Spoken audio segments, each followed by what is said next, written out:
So it's all about infinity. Mm-hmm. Can you live? Yeah. And black holes and stars, yes? Yeah. Ooh. One teaches you how to learn the other. That's a fascinating thing, and you only need to learn one. The yin and yang, maybe.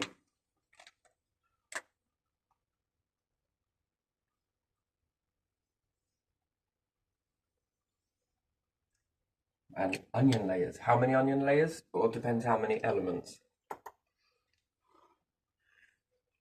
Because by all accounts, a star should get smaller, not larger. Mm-hmm. Because it's converting. If you think about it, it's converting what, hydrogen and other things as well, don't get me wrong.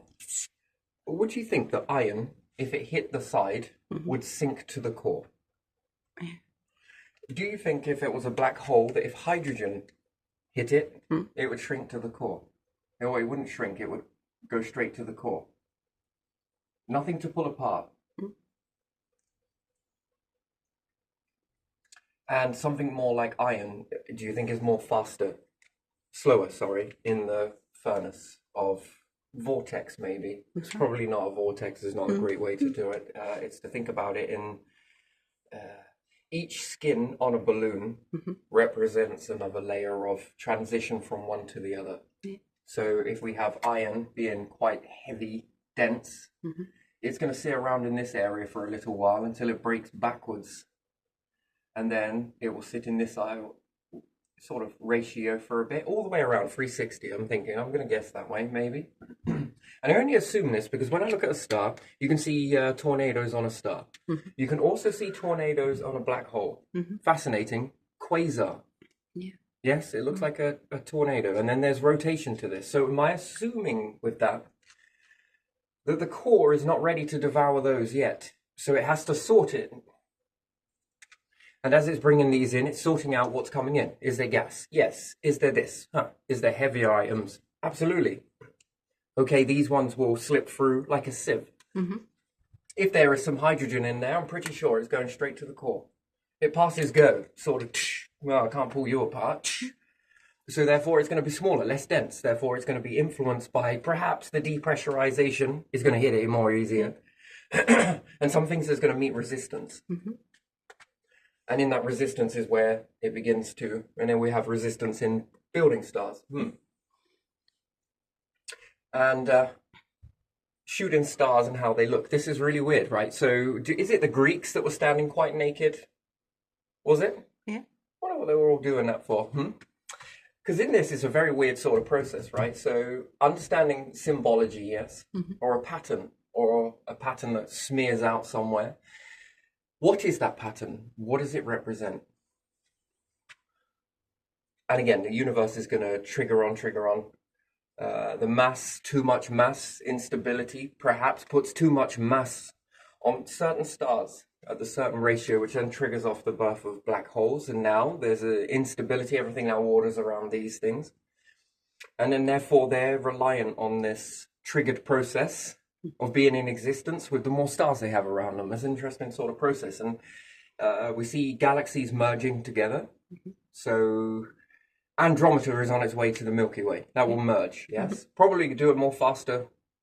Some bits chaotic, absolutely. Some bits very serenic movement, very delicate.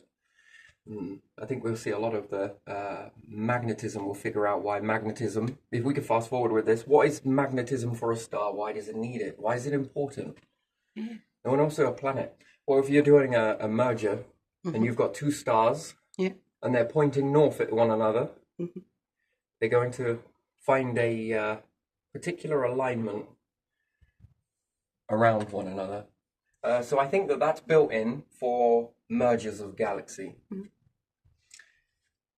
And I think there will be a careful dance of balancing poles. Because if you have a north and south together, sure as shit, that's going to connect. That's a collision.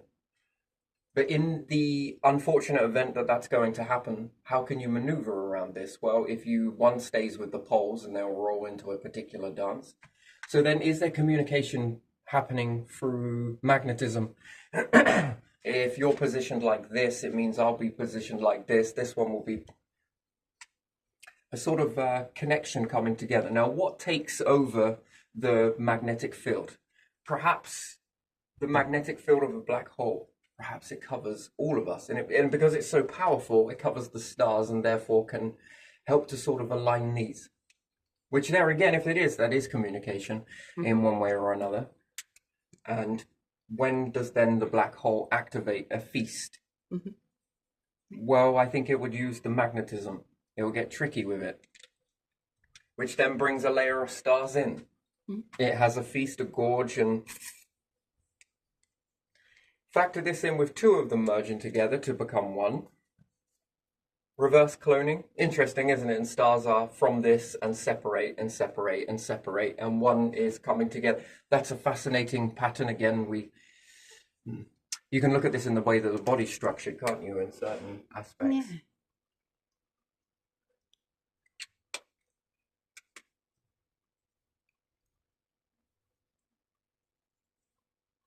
Overall, always makes a sort of triangulated, a sort of give and take. When you apply it to this, what does it all mean? Can this live for forever in a particular sense? And the answer is close to yes, but tricky the way that it achieves it. But if we factor in cloning and we look at some of the stuff is cloning already, we look at the universe, what the hell is that doing? If not cloning. It likes lots of copies, doesn't it? Doesn't want one, it wants many. So if we factor in clone, technically it is stating that this lives. The structure, the way that it's built up, a certain essence of you is surviving. Something is still coming together. And when we look at plants, this is already happening. So there's a kind of a yes on this. To be able to perhaps mirror image the pattern. And after all, it seems like it's just getting going. So with X amount of a billion years, what does that look like after a billion years? Well, we already know that evolution just cannot sit still. For 5 minutes, can it ever rest? It just, next thing, conquered something, okay, next. And it seems to let go of something in order to then grab hold of something else. And it's just playing around with that, low energy playing around with that.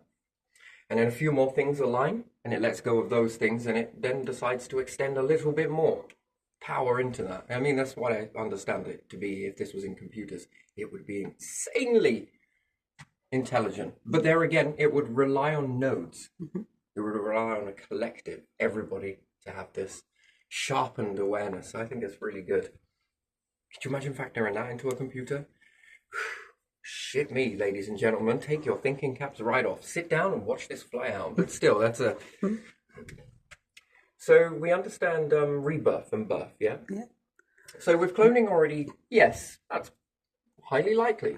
Stars' natural process. This would be a natural format that they would go into. Black holes begin to come together. Magnetism, what's it for? Well, it's just a pretty thing. It protects the star. Yes, wonderful. And anything else? Because when we have a lot of magnets come together, we get a bigger field.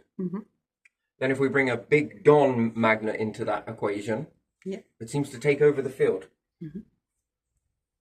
And again, if I don't understand magnetism too well, which I might not, is there a way to tap into that magnetic field and play around with the center magnet in certain alignments, which would then dominate all of the alignment of the rest of the smaller magnets, which is an interesting thing. And then can I put a pattern into those magnets by turning them on and off at certain ratios? And now imagine if I could be in control of all of those magnets to make them respond in strange ways to keep an alignment from one another so they never crash into each other. Essentially levitate around this particular magnet.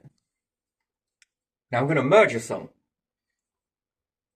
Now, is there some sort of process that allows me to merge all of these without it being chaotic? And if the answer is yes, then would I have to change the main magnet? And then these ones get closer together. Two norths, we're going to orbit around each other. Two souths, we're also going to orbit around each other. Ones that didn't do much, were too busy focusing on these when they should have been focusing on these. Douche. And does that end up creating stars to get pushed together? Some are going to explode. Lots are going to explode. That's okay, because this is going to feast. It's going to be a very hungry time for it because it's going to be merging, which is kind of interesting, really. It was already a clone and knows this. It's the reverse of a star. Stars seem to be the singularities.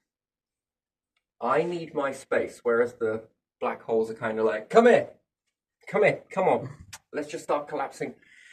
And then you can sort of see with the life structure that we're suspended between these two forces, that when you lap them, put them together, well, you start weaving chains. And now you start weaving life, which makes the structure of what you are. And then on an atomic level, that's even getting even more interesting, isn't it? Space between them, which is two forces come together. So then if I apply that at everything in this whole entire biome, that when things come together, then there's a new life form. Things come apart, then maybe I could look at hermaphrodite. Well, you could separate, couldn't you? Given enough evolution and depending on the triggers. And evolution, they say that it can't go backwards. Yeah, it doesn't need to if it still keeps pumping variables into.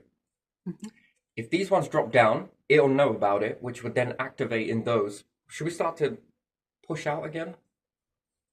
Still very small limit, and then it's going to have to travel again. That's it seems very backbreaking. Probably run with the species that survived, wouldn't you? And then is it in everything? Animals, trees, nature, it doesn't really matter. E.T., anything? Anywhere else, other animals that we haven't categorized, we would class their class of animals being animals, assuming. Are we on a periodic table? Is intelligence on a periodic table? Per species, per individual, and then per all of the species. What is the best intelligence? Well, when you look at that and you think about it from all of these bright sparks in areas, which some are going to mass produce their species, if we assume that there is a for and against. Some are going to take it away. Some are going to give it out in rations, and others are going to amplify it. Now, which is the best intelligence out of all of them? Well, you can't do that because intelligence is on a, let's say, a periodic table. And in actual fact, pick out the best element out of the periodic table. You can't do it because it's, well, it can either be more of that or it can be compressed and be this. So either way, no matter where you pick it, you've always got that sort of. So again with life, and then intelligence becomes a spectrum. And therefore, everything leveled up, which has the potential then, if other life forms have learned something and gone off in a different direction, there is no reason in the book whatsoever that you couldn't learn that too. Which, well, sort of puts all of your education lessons to buggery in a weird sort of way, because that would become the new education. And vice versa, and therefore the teachers, perhaps, that were teaching certain aspects, whoever they may be, individuals with passion. And if they begin to teach it, again, you broaden the intelligence. Now, imagine if all of that intelligence comes together, much like black holes, for example. Harvest Festival. So I want to put this into a pattern of seasons, right? Just how it might be like, more so. It depends if you're going to leave a planet, you follow a pattern, a map. Who wrote that map? Why write the map? Never mind that map. But still, if you're going to come together and look at that, there is patterns in... you have these long winters, followed by these brief summers. And then at the end of it, you have a festival. Can you imagine life acting like a wave from a command center, so to speak? That it scouts out and expands out. It expands out being in space and in the biomes and everywhere else. Learns about planets, moons, stars, different star systems, and all sorts of wonderful stuff. Now, let's assume that they meet with other species, and you've got, what, I don't know, 5? They all scout out. These are going to check out over here. These are checking out over here. They're all doing their own thing. They all scout out, learn some stuff whilst they're away, long distance. Okay, we're going to factor in cloning as well. So each one has the ability to clone. So time means something. It's sacred, always will be. but it means, you know, you've got lots to waste. Yeah. And wasting means learning, yeah? So each cluster is going to go out over this direction, and perhaps this one's going to go off in this direction, go and learn some shit. The long winter. In some aspects, this would be radio silence, assuming that there isn't a technology to be able to send it, and perhaps it becomes something that you just do. You don't send the information. Perhaps you send it in a red box or a black box towards, just in case anything happens, so that the information does come in. No one wants to really read that. But again, if something happened and you didn't come back at the time that you were meant to come back, then assume something went wrong. Which then activates the cloning sequence to bring you back from that point. Would you remember what you did? Now that would be an interesting understanding, to say the least. If you were already pre-cloned somewhere, waiting in an incubation place, then yes, that information would have come in. And then you would go through what happened at the last moment. But assuming that it wasn't like that and it was still early day cloning, only a few and not quite worked out, you go out with your information, perhaps you would send a life raft back, just in case. With all the information that you're doing, you just send it. Eventually, it will reach point here. When it does, it'll be wrapped up in quite a faster rocket after that, and then wherever they've moved to next. When you come back with all of that information, can you imagine the harvest festival of information and understanding and capabilities and things that you have learnt has now all come back to the center peak, yes? Where they started. So in the beginning, they go understanding, I don't know, let's say this much. They've got plans to go off and try all of these things. Some of those things are going to work, and some of those things are just going to fall off and hit a dead end. But even still, if each group is now understanding a particular something, this group is understanding their thing and theirs, and these ones are understanding theirs.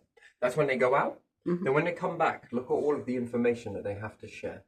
It's like a summer in harvesting understanding and knowledge and capability, and each time they go out, they bring in more.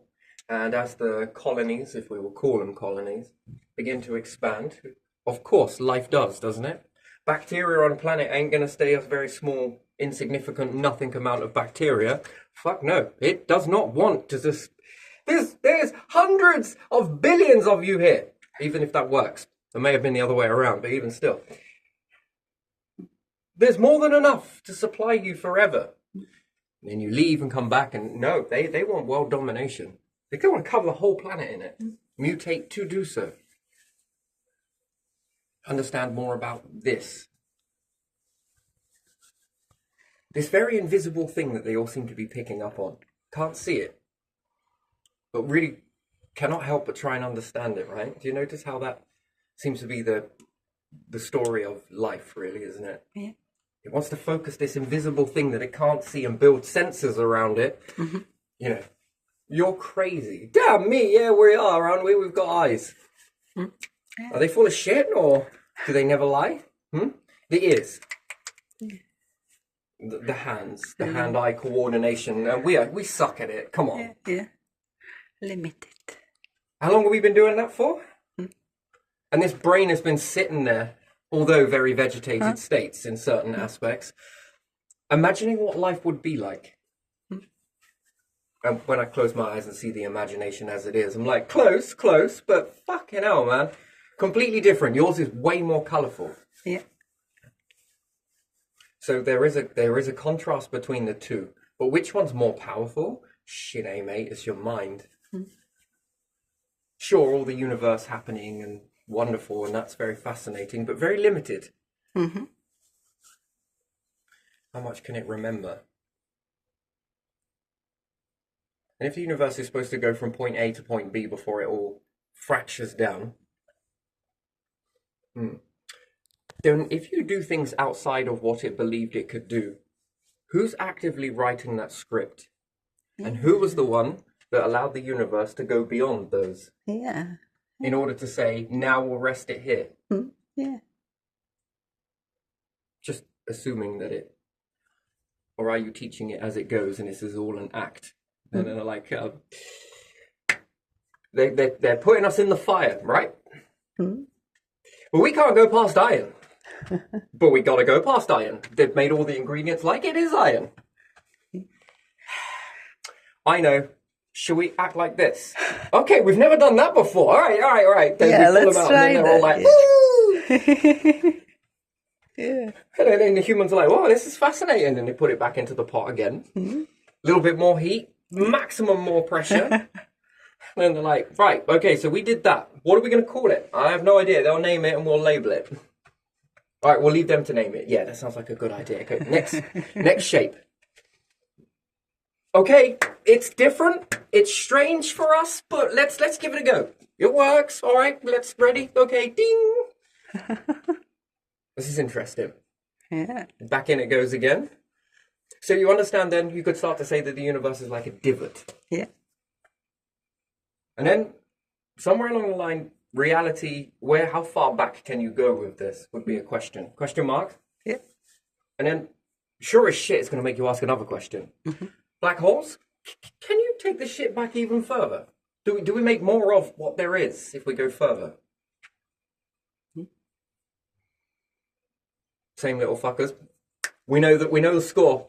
We could try it like this next time. All right, okay. This is for defusing. This is defusing. All right. No, that's a different volume altogether. I was looking in the star book for a second.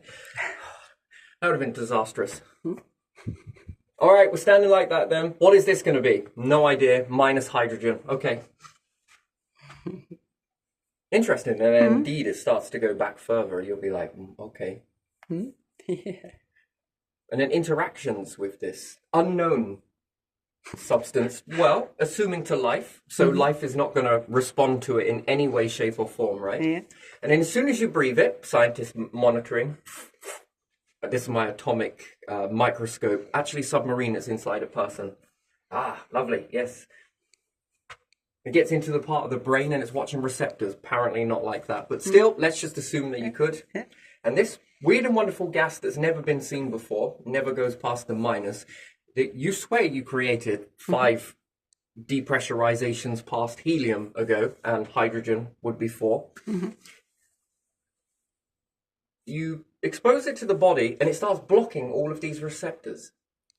Would that make you ask more questions then? That you have receptors in the brain for a gas, chemical reaction, that is 4 marks past hydrogen and has never been created. And then you start asking, how does the body know that? And then evolution, the little star in you is like, it's me, it's fucking me. Psh, pay attention. You want your bloodline back, don't you?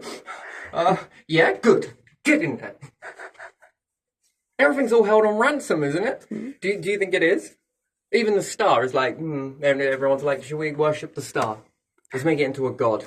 Oh, God must be angry. It's really hot. God must be punishing a lot. Hey, wait a second. Did the sun god just turn into Satan?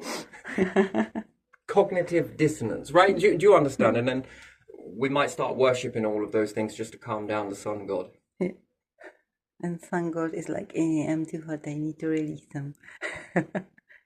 It created us. Well, technically, yes, it did. But there again, so did many other stars. And that was in their death. This one's still alive, and it's kind of like, yo, when I die, I'm taking you with me. That's a good point. Unless you could make me live forever. Because I know you're asking the same question. If every single life form that you ever see and every single thing existing the way that it is all asking the same question. And that's a bizarre thing. Also gets me on gases as well with these layers, yeah? So gases, rock layers. So how are the gases in our atmosphere? So assuming that we remove the factor of weather, and this is even with weather, but even still. Yeah. And is there a difference? One that's exposed to fast movements and different things like that, and another one that isn't. It's uniform, like a fucking house. Yeah. So hot air at the top, cold air at the bottom. Where'd you build your couch? Closest to the floor. And then you're like, oh man, it's so cold in this house, man. I need to layer up. Then you stand up and you're like, whoa, it's a bit too hot. And then you sit down. Yeah, because the house's air doesn't move technically in the winter. If you've got the door shut, perhaps the radiator's chumming. Yeah. But that's just adding to a blob. And does it ever reach the floor? No. If you could see that, this would be red, this would be slightly blue, maybe even purple. Definitely warmer. You're best off have your couch up on your ceiling. Yeah. I'm not even kidding, man. You ever had bunk beds as a kid? You can have the top one. Why? Oh. No, I slept on the bottom one. I was told. I was younger. Yeah. Yeah. It's not a bad thing. It's actually quite cool in that. Yeah. Top bunk is often very hot, especially when your mother believes the house is a toaster. Yeah. Do you get what I mean? Why is it so cold in here? Because you always sit near the floor. What are you on about? Well, anyway, in uniform environments, you tend to get it. This is the way. However, if you introduce a small fan flow in that at above to push the air significantly, it does cool some of it down, but not really.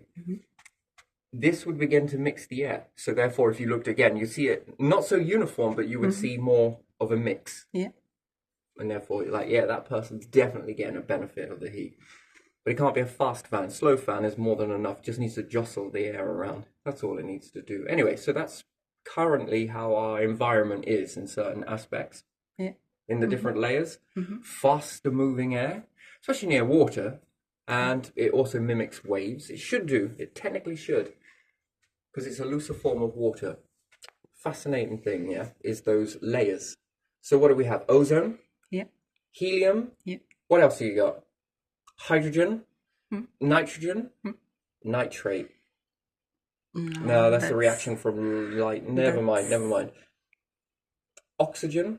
Carbon monoxide. No, that's a compound. That's not Compound? element. Yeah. So we don't have any gases.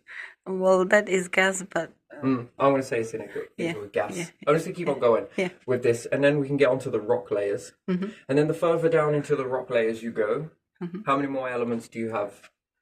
Where's your abundance of steel? If I could say steel. Technically, that's wrong, but still. Iron, iron. Yeah. nickel. Yeah. Iron, nickel, silicon. Are these going to be more towards a certain layer in the crust?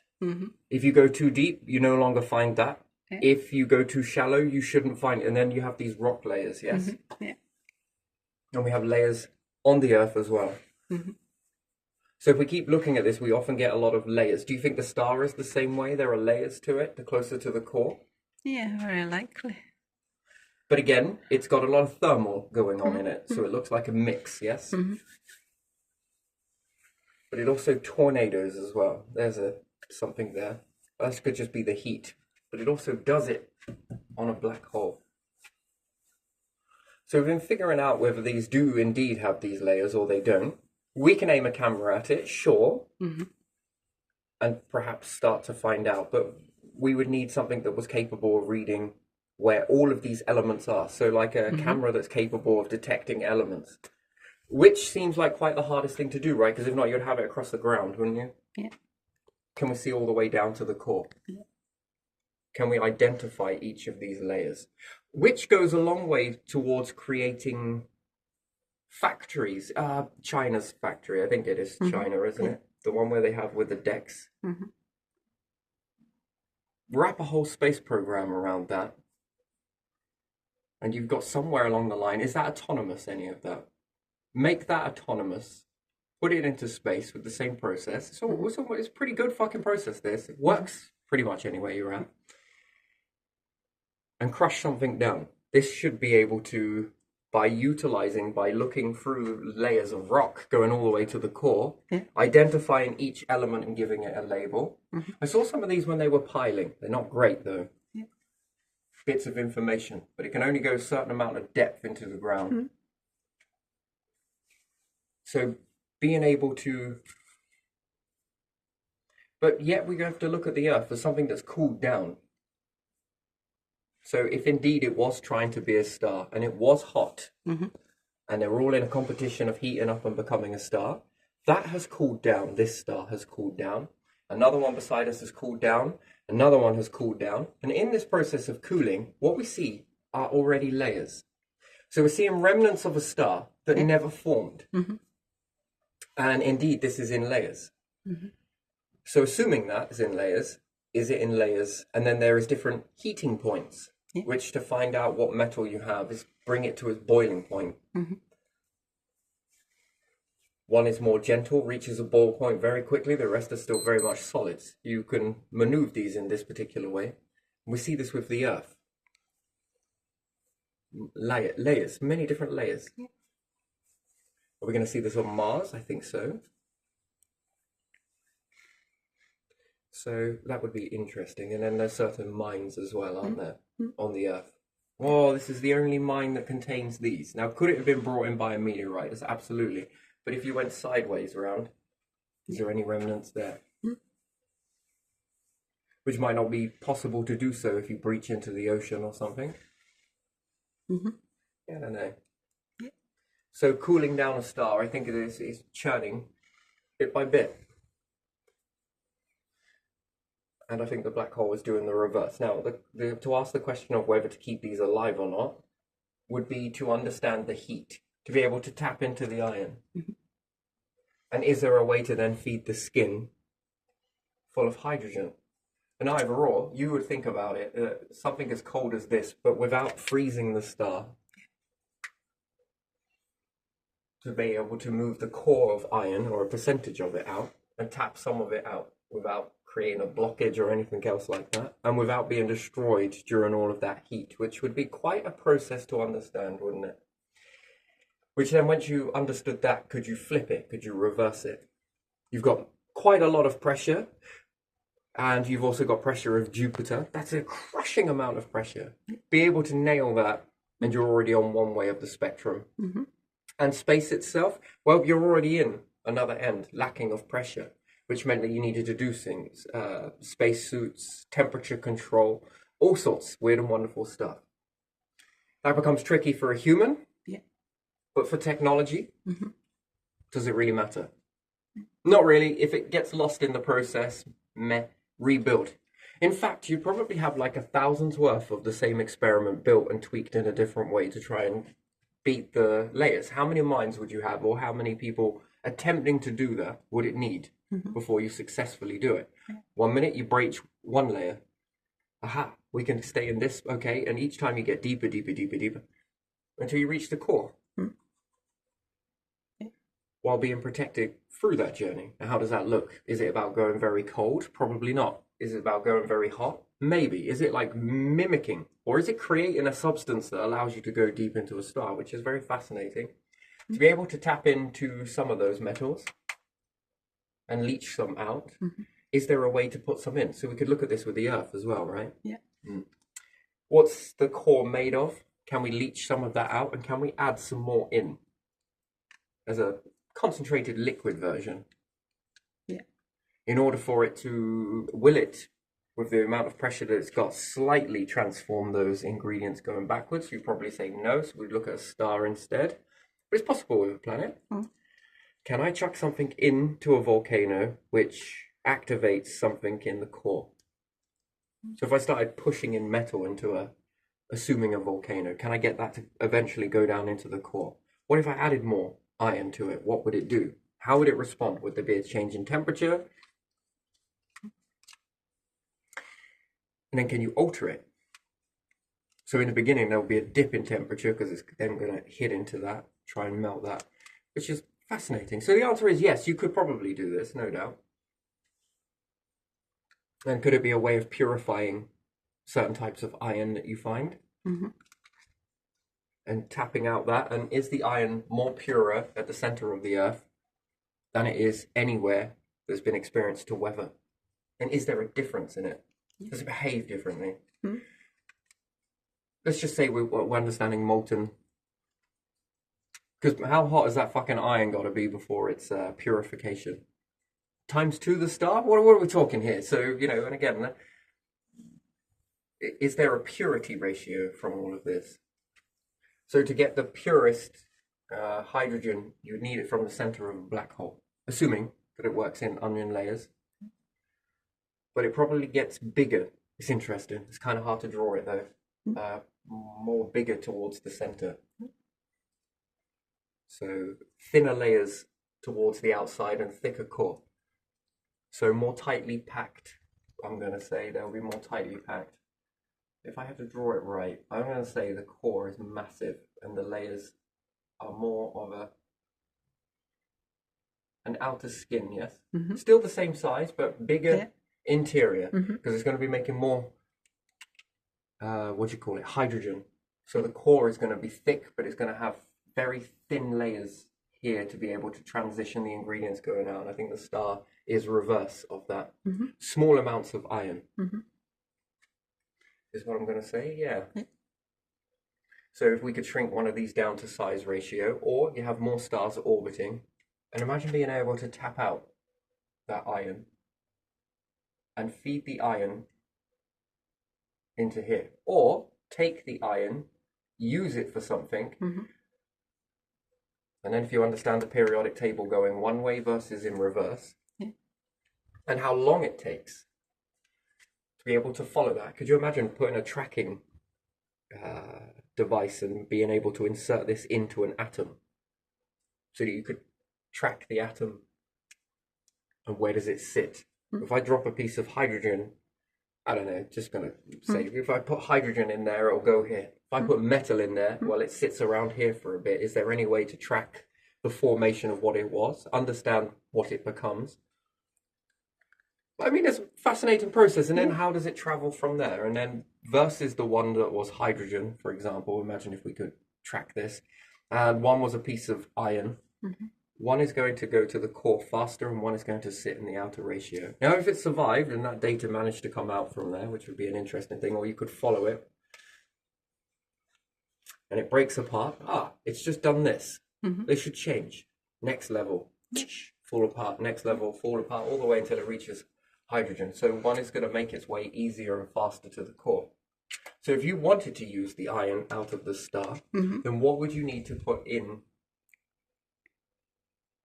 at what ratio on this process to counteract it?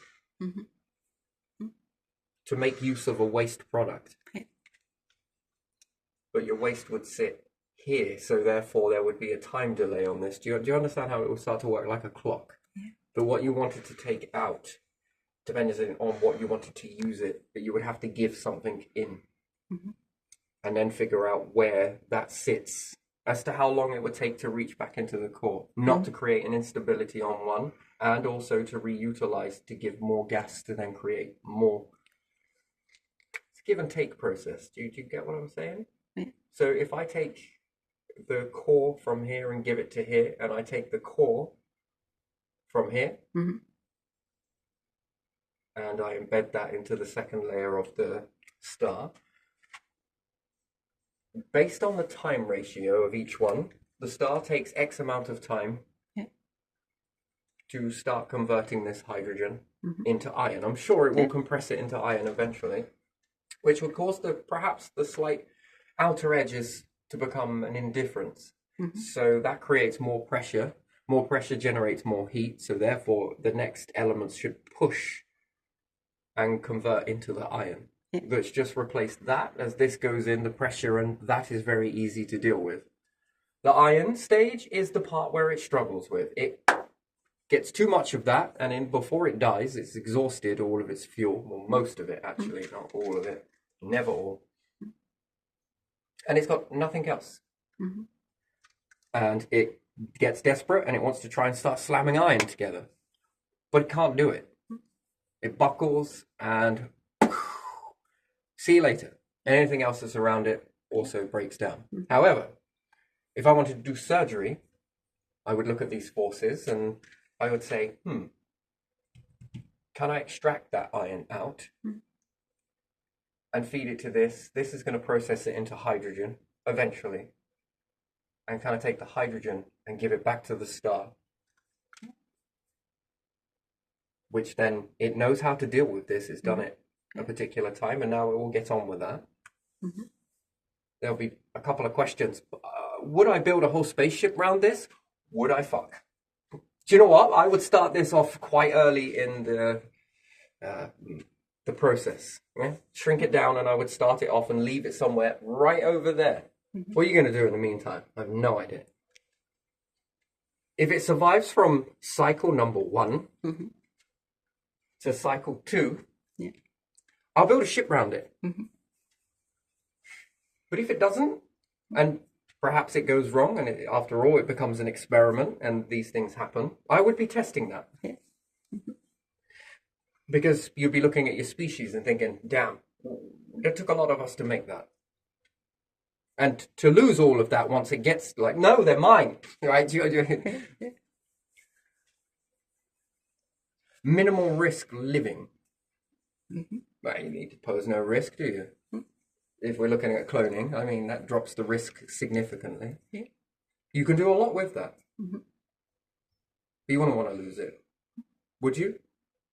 No, it's life. It's precious, right? And you get to experiment with some weird and wonderful stuff. Now, assuming that this does work and it creates a self-fulfilling prophecy, already, just within that, you've got heat and you've got cooling. Yeah. Mm-hmm. You have purification. Mm-hmm. So it becomes an everything engine. Yeah. Well, assuming that all of this is everything and you don't discover anything else, perhaps beyond this, this should allow you indefinitely if you tapped in off of the light. Interesting. If you tapped in off of the heat, also interesting. A few more logs in the fire for that one. Mm-hmm. And you've also got cooling. Yeah. You've got purification. Mm-hmm. No matter what you're throwing, it all depends on what's your waste. Whoa, whoa, whoa, whoa, whoa, whoa. Hold on. Look, we spent a long time building this. You can't just go chucking your shit anywhere in there. Why not? Well, because what the hell is this? This is this. Okay, that's a very heavy metal. Okay, that's good. That goes towards the skin section. Yeah. Not the star, you fucking imbecile. The hole. You feed the hole. Oh, I'm so used to things coming out the hole. Anyway, but even still, we're going to have some simple Simons there. Sorry, Simons. I don't know any Simons, so I'm not sorry. The heavier stuff goes here. Well, this one's what's this? Well, this one's this stuff. Okay, this one's like gas. I'm just trying to figure out a gas structure. This is carbon, this is. Well, this needs to go in this area here, look. In order for it to keep the process. Now, what did you want in return? I wanted all of this. You are. And could you imagine that? That no matter what you threw away, it could be anything. Yeah. As long as you keep enough to keep the system afloat. Mm-hmm. It's like a gambling casino. You must have the money in there in order to pay out on the spot if anyone wins. And whatever accumulates extra, that is your float. That is what you can then utilize to transform the resources from one to another. But you must always keep it float. That's even if that's even possible. Now, you would think, man, that's absolutely bizarre. And indeed it is. But give a few generations beyond from this point, this will become, how the fuck did you know that? Well, pattern and... You decide. That's the best way. Anyway, but you begin to... And would you have one of these? Fucking no. You'd have many of them. And that's a more permanence. Unless Simon chucks things in the wrong area. Not problem, but pain in the ass. Anybody want some of this? We got lots of this. We got way too much of this. Does anybody want any of this? No, just take it out. Okay, I'll orbit it around. Start creating fucking moons.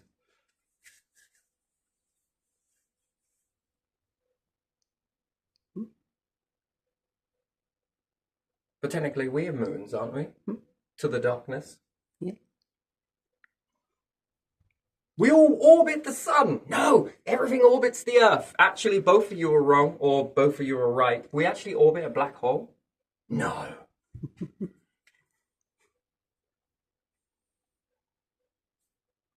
I think house arrest would start to break, and I'd have to be removed on a fucking island somewhere.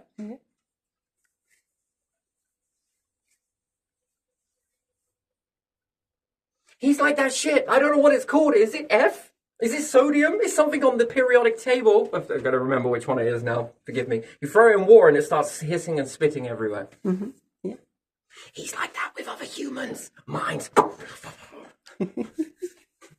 Containment! This is fucking containment? Fucking hell, man. I was expecting an island. Just kid.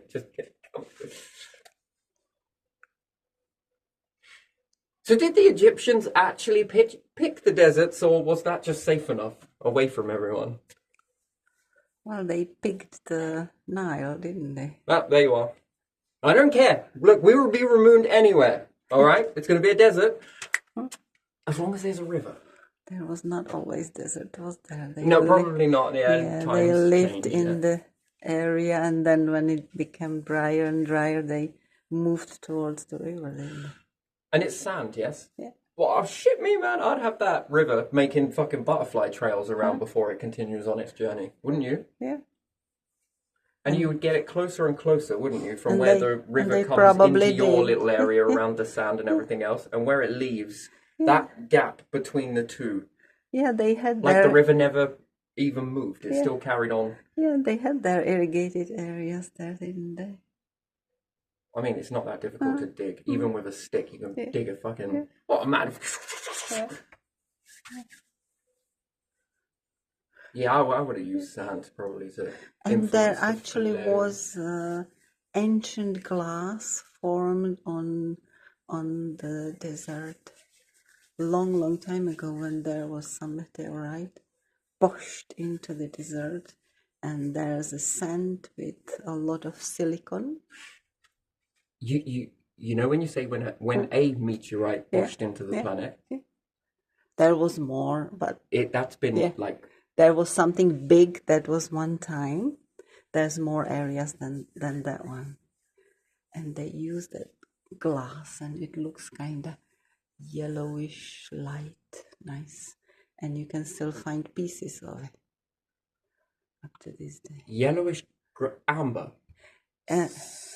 No, it's more like, I saw the video, it was more like very pale yellow, nearly see-through, but not completely see-through from the sand, as it was immediate reaction. Oh, right. Okay, so from a meteorite. Sorry, I was Yeah, miles from away. meteorite, and that It created like glass yeah, globs, yeah? Yeah, and it was in some Egyptian family member, like royal family member, had it in some jewelry. That one piece of glass like that. So people knew how to do that as well, and they could find it. They didn't have to make it always. What shape did this take on? Oh, I don't know. I saw nice stones on the desert laying like pebbles, but bigger pebbles, or these glass shapen. The things you're talking about. Yeah, it would be like it would fit in your palm. That Is one. it this side? This shape? Is it smooth? That was smooth, but not perfect shape. You would have to shape it to that yourself. But not jagged, is what I'm trying Not to say. jagged. No, it Circular? it was more Spheroid? like imperfect. What you have before pebbles, before they are perfectly like nice pebbles. The stones become smoother and don't have the jagged edges, and then they become pebbles later. Yeah, it was like that. Looked like that. Oh, there's a spark if I ever saw one. So, I think they had glass. Yeah. I definitely do think they had glass, Yeah, I especially with this. You see, I never heard this. So you were watching the I documentary. watched documentary, and it was on there. But I wouldn't be surprised, because they found that they tried themselves and made some as well, because they knew it was possible, and they saw it, and they... And a rhythmic breathing. And again, even trying to lift up large, blocks, can be done quite easy, can't it? If you are in water. Yeah. If you are submerged. It's easier. Yeah. Very slow and patient, but it creates more precision that way, doesn't it? If you do it slowly. I don't know. I don't know. I would flood it. Yeah, some stuff is easier to lift, and when you get it out of water, you wonder how you were able to lift it. Yeah. Because it's essentially like, isn't this why astronauts, before they go into space, they train in water? Yeah, to sort of be able to coordinate in different kind of. Because your body weight is close to zero. Yeah, you have to be able to move in different smoothness. I don't know how to describe it, don't you? It's not that. It's basically a wrap for gravity, isn't it? Yeah. Technically, that's all it's doing. Yeah, and it checks for them the suits as well, that they are tight and not leaking anywhere air or something. Helps them to see that they really need it and feel that feeling. I just think it's spectrum based with and without. Yeah. But in the without, you're also withouting a lot of pull, which is essentially like being supported by water on the floor. Yeah. I think they have to learn to coordinate in that spacesuit in water because they are not used to it. I think if it was hydrocarbon, forget it. Stunk. That doesn't even, But then if you had the spacesuit, you would be okay, wouldn't you? You would have your oxygen supply, so you could walk through on the bottom of whatever lake that is, couldn't you? Yeah, if you could do something about the cold as well. I think that obviously. Yeah, all the conditions would have to be addressed. But if you could swim in it, forget it. Yeah, you could It'd just be easier walk to run. through. Yeah. So, Egyptians, I think they had, I definitely think they made glass, to be fair. Everything points that there would have been a glass age for humanity. Yeah, they would make glass, and they would also use the glass they found, shape it. Yeah. And again, artillery in that particular situation is sharpened glass, I suppose. Yeah. On the end of spears. Pain in the ass, how do you achieve that? Well, there's many ways to do it. Breathing is one. Shit, mate. A lot of breathing. Rhythmic breathing. Yeah. Well, people have done some stranger things. They've rowed across oceans. Can you believe that? Before that, they didn't even row. They rafted. Now, I mean, that's insane. Yeah. How many of you got to send in that? Yeah. And then what was it? Concorde from here to New York in 3 hours? Yeah, no, they have something similar coming. 3 hours. Yeah, 3 or 4 hours, yeah. I would love to teleport the first ones that were going to America in the beginning. Now they are saying from here to Australia 4 hours or something. Imagine that. How many years did it used to be though? Yeah.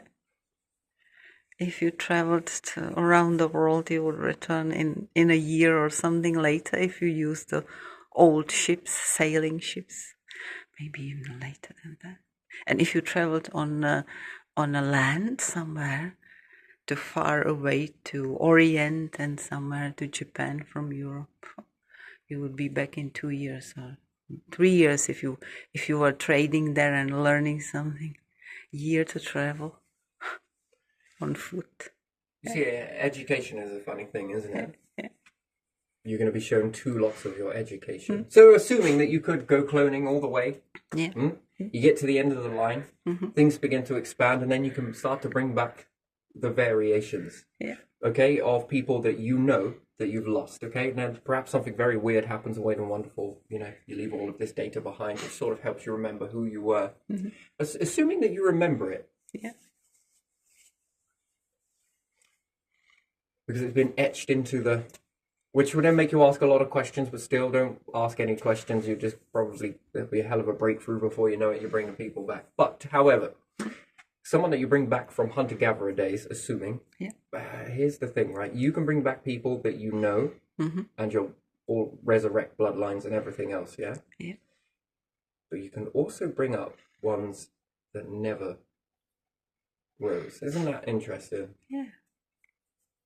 And it will make you ask a question. Would that be worth doing it? Well, we do need fucking numbers.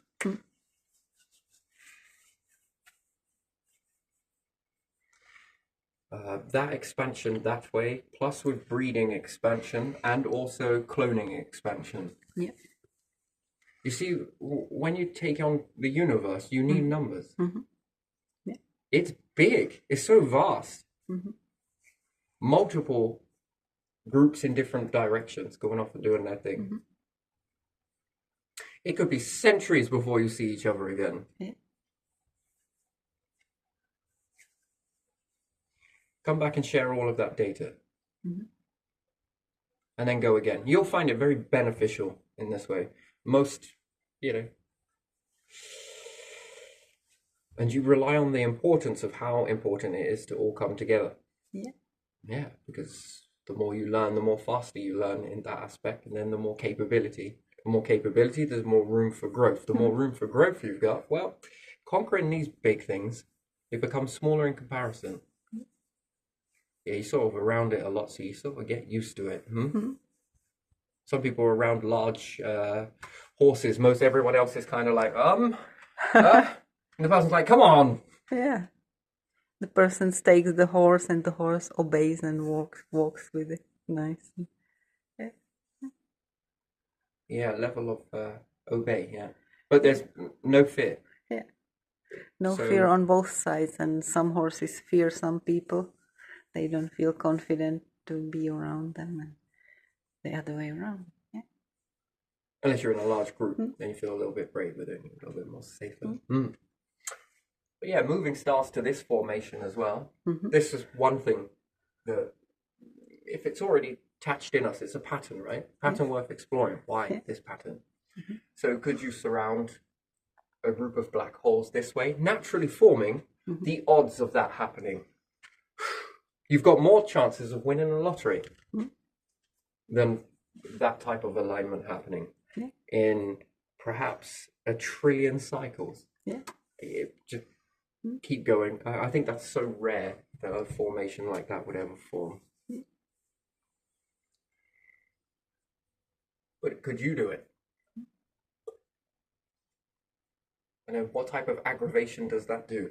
Yeah.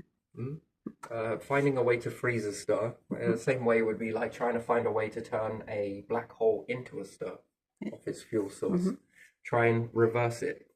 This is going to be the cusp, isn't it? And we can look at that and join a force. And then when you say that, it's also, again, join the force how? Yeah. Can we fuse these together? Or how do I make 2 of these into 1 and get it to balance on a figure? And I think the best way to do it would be this. And even if it was before explosion, it still puts in a low.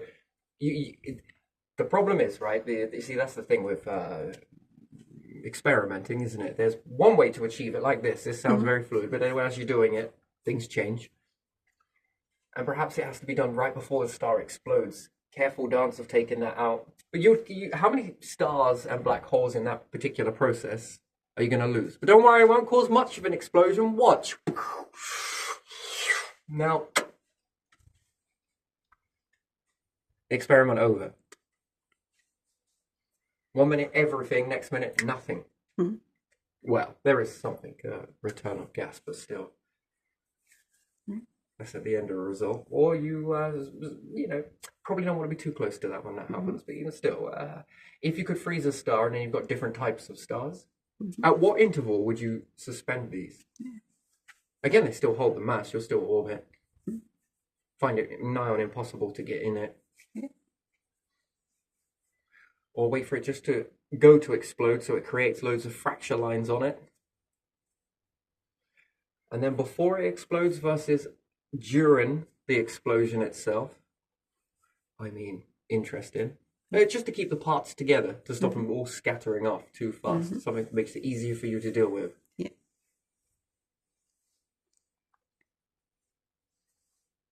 Get some bigger chunks. And then you start to learn something, don't you? Different stars have different things. Now, another question is, the ones that explode, do they hide secrets? And also ask this about black holes too. Because if you think about it, you're never that close enough to know. And to be able to read it right before it explodes, you've got to learn a lot about stars. And then you've got to be looking at a lot of stars all at once to find which ones start to reach an instability. Then you have to aim everything at it and then monitor it. And I mean, it's possible, I suppose, but Being close enough to get it in that detail? Does the instruments patter out over distance? Here's another one for you. If you were to take a load of dark card and begin to cover all the brightest stars in the sky, and these move geosynchronized with those current stars to stop you from seeing them, what do you think will happen? You see, this is the thing about starlight, right? It's a pain in the ass. The further back it is, the more faint it appears. So therefore, the more closer things usually are. But not always is it that case. Different star types, variables, and what stages they're at. If you cover all of these bright ones, after a few days of your eyes adjusting to it, you'll begin to see stars from a distance. They're always there, it's just that you can't see them because they're so faint. And against the stars closer that are brighter, these dim out. So that's why your eyes lie for distance and also intensity of light. So if there's more faint behind those, and then you go again and block those out, also even more fainter. And there again, would your eyes become more trained to see it? Yeah. Because it's sensitive, right? The more darker something is, you're looking for the light. More often than not, this led you out of caves, right? So interesting, fascinating. Probably left you into a lot of different problems anyway, but still. And therefore, the place is more bigger than first understood, more noisier. But yes, because of the intensity of those stars, well, it stops you seeing beyond them. So, fascinating. And then what's the alignment of those ones? And then block those, and how far back can it go? Can you do it in a computer? That's an interesting thing. Eliminate these ones and now focus on this. Oh, there's light coming through. And also what's behind them gets lost each time, so it's still, even then, it's only a snippet of what is actually there. Because you blocked this one off. Seems like just a spot, but behind that, more further distance, there's expansion behind all of that. Much bigger cluster behind. Yeah, so being able to see it. Do we ever get a clear path to see it? So yeah, eyes are very good. But yeah, no, so taking out the hydrogen from one, mixing it into another, back, forth, And then there is another version, which would then be the one that you tap off of. If I need some, I don't know, oxygen gas, what have you got? Well, I got a few pieces of iron. Okay, do I need to give it to this one? And tap it in from here, or do I need to go this way? But after all, if it is like layers, and these are like layers, well, you'll be able to see in the... Well, you'll be able to see the food going down. Well, you can, my friends. But yeah, I'm probably going to leave it there. But if you could create a whole universe based on this filter, how would that be, do you reckon? How do you mean, how would that be? Well, that would be a guaranteed existence, yes. Without no external worry. Yeah, coming in, out, in, out. Yeah, cycle. No star would ever be able to diminish. Then it makes you ask another question, okay? If this is possible, which I believe it is, more than a belief. Even if you were to pop this one and get it at the end, oh, okay, there's some gas here, all right, can I utilize that? Yes. Okay, now I confuse that. Now I become the staff for a bit. Oh, this is good, right? So I want to use it for a bit. Maybe it's an iron table and chairs. Who knows? Whatever. After a while, you're finished with it, and then you want to chuck it. And you give it to the black hole, and then it starts to strip that iron all the way back, and then it goes all the way back to the hydrogen, to the very ingredient that you started again. Businesses are going to be interesting, aren't they? How much hydrogen you got? This much. All right. That will compress into this much iron. Thanks. Then you get around that star, and then you begin to perhaps melt and shape and purify. And it's going to be pure. And which one is more pure? See? Something that's traveled through space and mixed with all of this other debris and noise, or, straight from the the star itself, or in reverse. And then which one's more pure? This way, or taking hydrogen, which we would class as pure because it came from a black hole, yes? Imagine we figure out a way to siphon that out. Yeah. We've got tons of hydrogen, and we're not going to allow it to be exposed to anything else, and we're going to start to create a star from this. Or we make it more pure by adding the most purest. And then if we go back to hydrogen, let's say we start to fill it into a star, and we begin to shape some of those elements, bring them together, and we're going to make our own star. Well, it's going to last for a bit. Do you think it will be more purer? Do you think there'll be a difference? There is a difference when humans make diamonds, though, isn't there? Yeah. What about gems? Pottery as well, when you're trying to fake counterfeit pottery. Look, we found this here. Magnetic alignment said that was made in the nearest 2000s, my friend. Yeah, but it looks old. That person told me. I know. I see this all the time. Is a quiz, maybe? Yeah. You were cheated by some fakery. Yeah, you magnetic field, isn't it? The crystal alignment. Yeah. That's different over centuries. It's not like it can't be faked that way, because you could probably put it into a magnetic chamber, couldn't you? Yeah. And mimic it. Yeah. It's a pattern after all. Yeah. Every time you bring out something, something else happens. But anyway, imagine this type of an existence. But there again, this would have you limited to the species that you could have around it. It wouldn't be allowed to expand very much, as opposed to this current universe this way. Which way do you reckon it was to start with? Well, anyway, let's say that you start to make loads of these clusters and you loop them together in one big happy rotation of order and shit, and then you start putting life forms around their little planets that orbit these as well, or moons. Not really sure.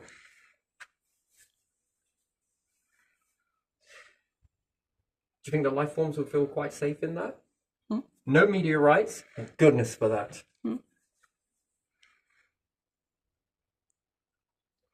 God, all of this pollution in this universe. There's so much dust. You get what I mean?